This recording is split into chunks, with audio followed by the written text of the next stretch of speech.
after my surgery, the doctor mentioned Lynch syndrome. And I was like, okay, you know, that didn't mean anything to me because I just found out I had cancer. So I'm trying to process the fact that I'm 35 years old. I was preparing for my first bodybuilding contest. So what they consider now eating clean. So I had a diet of chicken, fish, and turkey. I have no idea what that means. But I had a diet of chicken, fish, and turkey.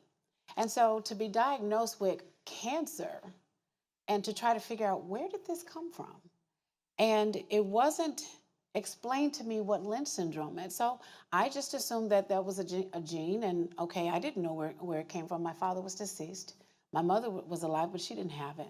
And later, 11 years later, my aunt, my father's only remaining sister, says, oh yeah, your father in the autopsy was diagnosed with stage 4 colorectal cancer. So that's 11 years that has gone by that I never knew that it was my father.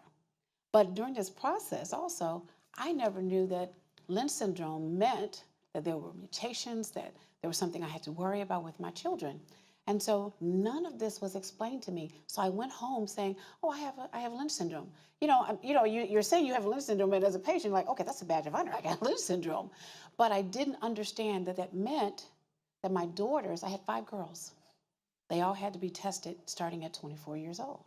I didn't know that. No one followed me through the process. I fell through the cracks. So everything that I've learned, I learned as a result of my journey. I learned because I wind up homeless trying to survive cancer with my 5 children.